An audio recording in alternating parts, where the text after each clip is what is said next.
Jadi senang kalau misalkan saya dihargai sampai saat ini sebagai bintang penyanyi atau seniman musik. Ya, ini adalah bentuk penghargaan saya untuk bisa tidak saja menjaga eksis saja, enggak loh, karya yang diberikan.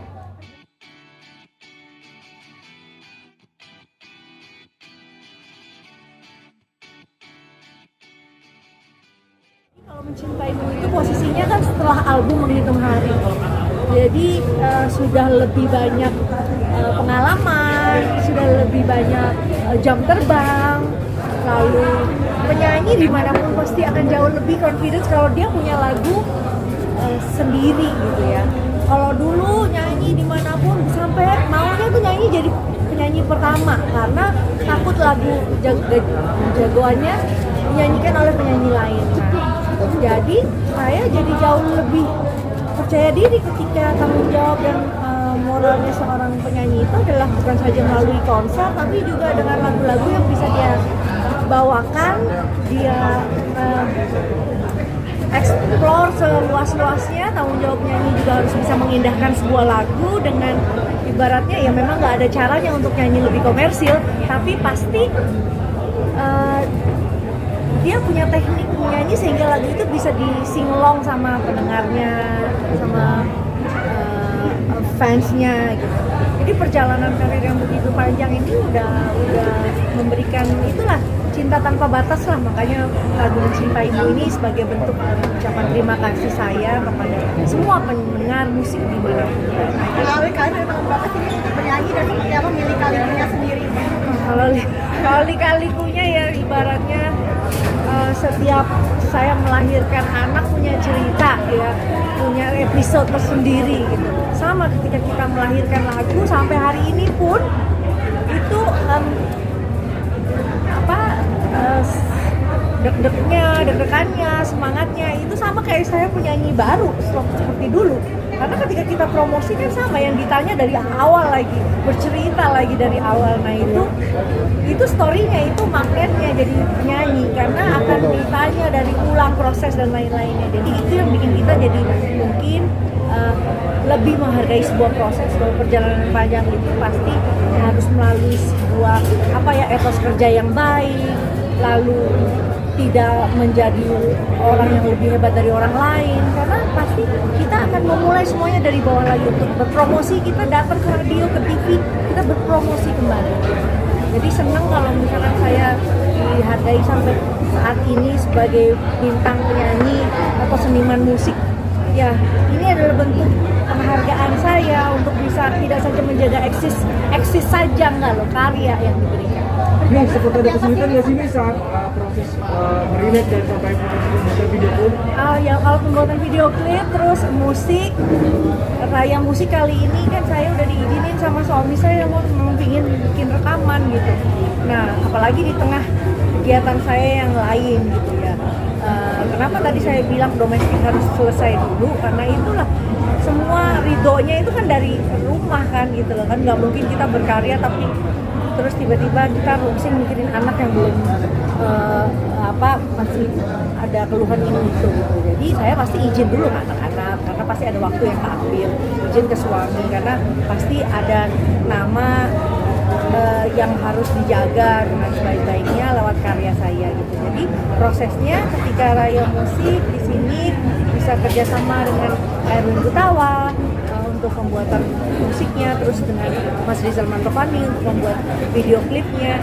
Saya ini kerjasama sama orang-orang lama, jadi nggak terlalu sulit sih untuk brainstorming atau workshop gitu, nggak kesulitan. Dan karena mungkin saya udah percaya, trust, jadi mereka juga all out kali ya.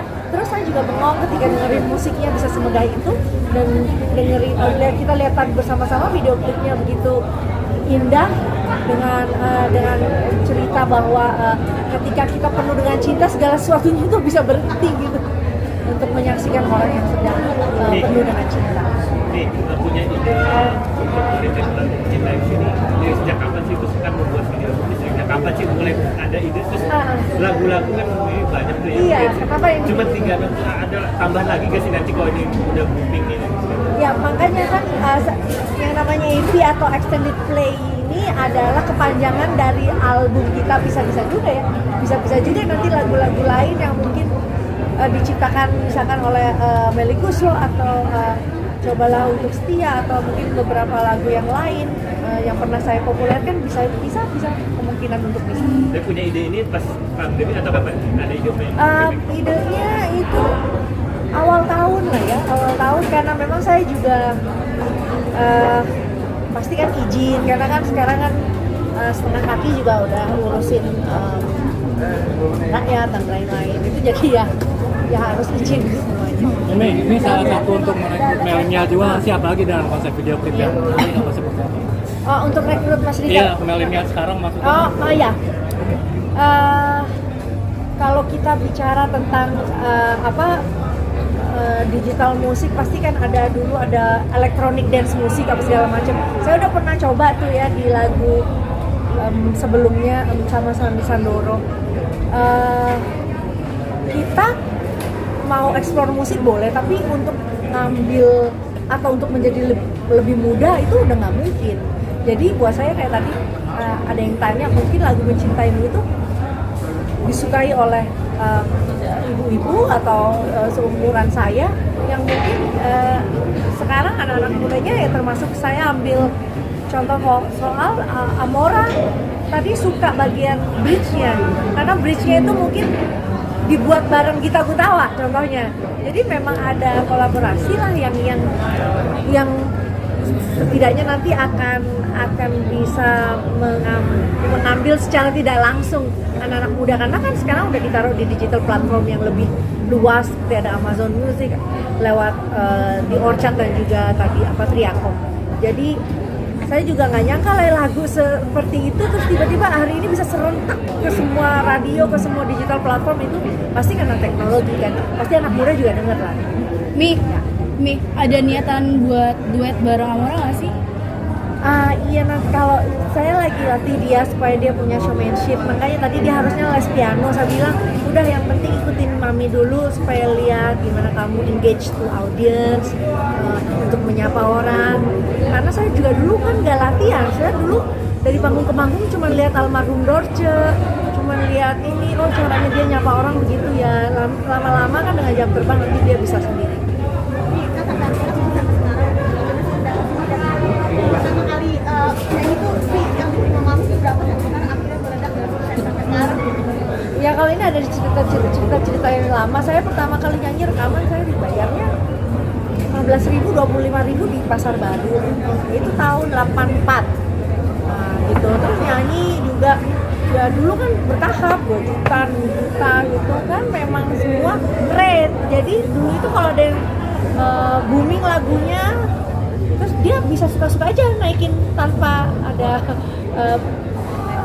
atas siapa yang lebih tinggi, cuman dia udah mematok harga gitu rata-rata. Ya lumayan. Iya berkarya, ya harus supaya nggak pikun. Aku sih gitu aja. Gitu kan, kalau misalkan ditantang kita bikin konser sama Pak Erwin Gutawa, ditantang dengan aransemen baru, kan kita jadi ada pressure, ada tekanan, ada endurance-nya. Aduh harus bisa, harus inget. Nah itu kan jadi latihan supaya nggak pikun, karena saya udah lumayan belajar.